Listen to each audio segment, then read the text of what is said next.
अनलिखे अक्षर बहुत दिखे, बोल अनमोले बहुत सीखे।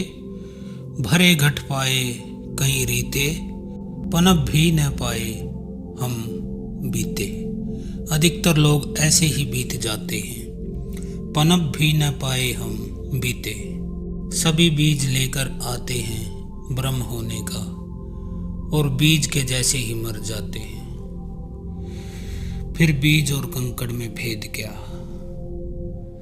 अगर बीज वृक्ष बने तो ही भेद है, अगर बीज वृक्ष न बने तो क्या भेद कंकड़ और बीज में।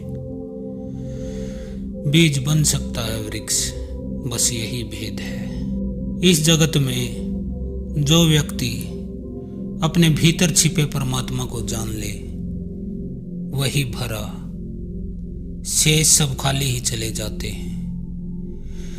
और जो खाली चले जाते हैं उन्हें वापस लौट आना पड़ता है, आना ही पड़ेगा, क्योंकि परमात्मा खाली घटों को अंगीकार नहीं करता। पूर्ण घट चाहिए, भरे घट चाहिए। उसके द्वार पर जले दिए ही अंगीकार होते हैं। बुझे दिए की तरह, अपशगुन की तरह उसके द्वार पर मत चले जाना।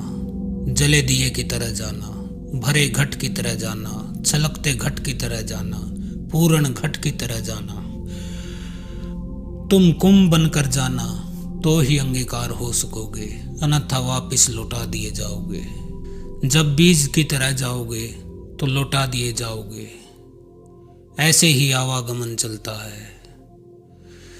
जिस दिन भी कोई फूल की तरह पहुंचता है, अंगीकार हो जाता है।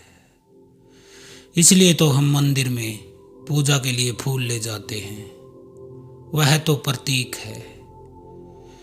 ऐसे ही उस परमात्मा की परम पूजा में तुम फूल बनकर जाना, जलते हुए दिए बनकर जाना।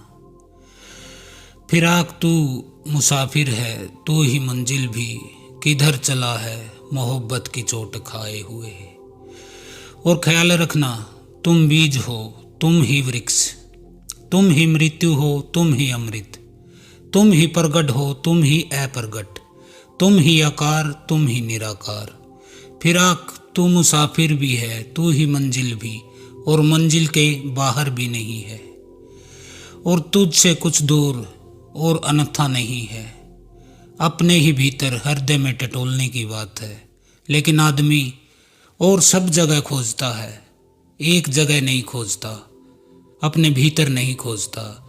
इसलिए अधिक लोग भिखमंगों की तरह जीते हैं, भिखमंगों की तरह समाप्त हो जाते हैं। सम्राट होना तुम्हारी नीति है, सम्राट से कम पर राजी भी मत होना। जो सम्राट हो गया उसने ही कला जानी, जो कह सके, घोषणा कर सके जगत को, अहम ब्रह्मास्मि, वही कहेगा कलैव भ्रम।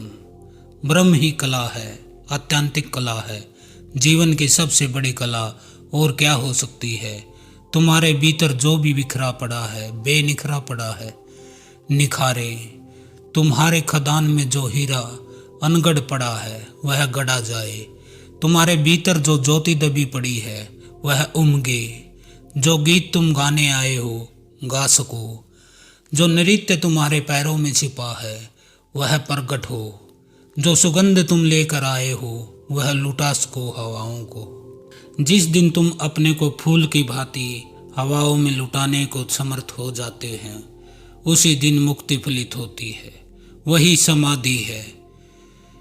यह संसार तो ऐसे ही चलता रहेगा। जिसने इस संसार की कला को पहचान लिया, जिसने इस भीतर छिपे ब्रह्म को थोड़े से संबंध जोड़ लिए, फिर संसार ऐसा ही चलता रहता है। संसार तुम्हारे बदलने से नहीं बदलता, लेकिन तुम पर इसका कोई परिणाम भी नहीं होता। वही रूप, वही रंग, मन की समाधि नहीं हुई भंग। कण को भी मानव मस्जिद जब भेद गया, शून्य के रहस्य का बिंदु जब भेद गया। दुर्तम वाता चक्कर चले, ग्रह उपग्रह हिले डुले। सिंधु का अगाध उर चीर कर, शैल शिखर उठा हुआ जीर्णतर। बदले इतिहास, नए युग आए, ऋचा छोड़ ऋषि ने जन गुण गाए। पृथ्वी ने करवट ले ली, फूटी हरियाली, पूर्व दिशा में छाई प्रातः की लाली।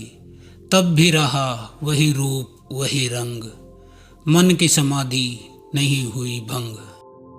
जय भोलेनाथ।